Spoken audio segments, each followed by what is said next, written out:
This video is going to be on where to begin.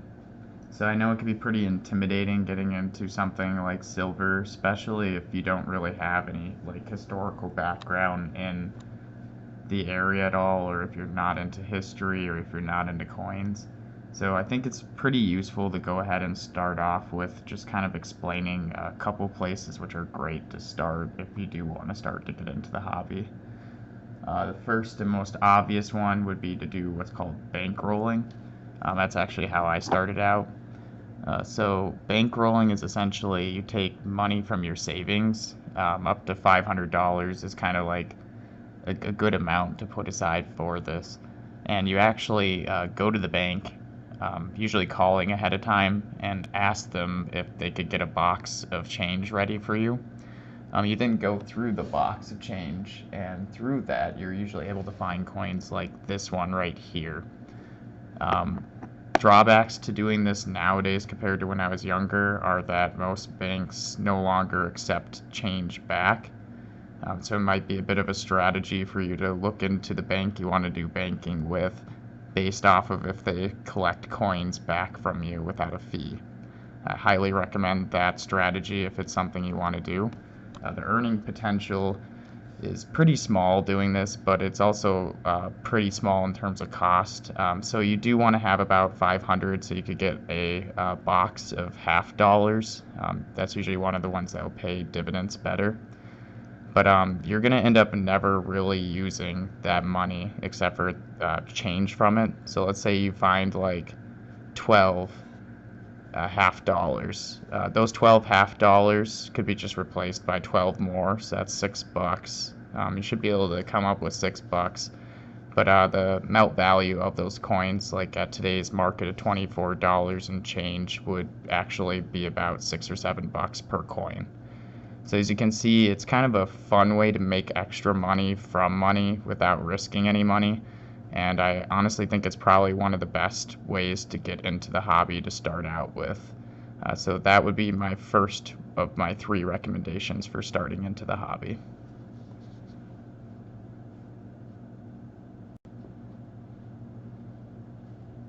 So we've just gone through first possible way you could get into the hobby, and that is collecting coins and coin rolling. I went through kind of the process of that, where you purchase a box of coins, go through them, and then replace the ones that are silver with the ones that are not. If you need help figuring out what coins have value throughout this entire process, I use ngccoin.com. They have a nice price guide that they update frequently that can help you figure out what the silver value of each coin is throughout the week. In terms of doing that hobby, again, it's kind of not really like something that is too high on the cost to get into, so that's why I recommend it as the first way to get in. But a second way that I got into the hobby is one that I've been doing since I was a kid, and that's antiquing. So going to estate sales and antique stores are an excellent way to get coins. Antique stores, you may end up paying a premium if the person knows what they're doing, and unfortunately a lot of them do. But it could be a lot of fun because of the selection of coins you could find there. Like I found this coin there at one of the stores, and I actually got it for about the same price of what spot silver was at the time, which was like $22. I also got this coin also from an estate sale as opposed to antiquing. So estate sales, I think, are probably the better of the 2 options, and probably my favorite of the 3 super easy to get into the hobby ways. And the reason why is because estate sales oftentimes don't really know the value of what they're selling. So you can usually get a pretty good deal actually on the items there. Like this Canada coin, its melt value is about triple what I paid for it. Like I think I paid like only $2 or $3 for it at the estate sale. So again, these are just 3 different ways to get into the hobby that are pretty low risk and extremely low cost for people that aren't investors and don't have a lot of money to throw at something. It's fun because one way, the coin rolling, you could definitely collect a lot of constitutional silver that way. The other two ways are kind of fun because you never really know what you're going to run into. Antique stores usually carry heavily American items, but they will carry a lot of foreign coins too. Honestly, the better deals for antique stores in terms of silver melt value are usually the foreign coins, just because they don't always have them priced right. And then, of course, estate sales.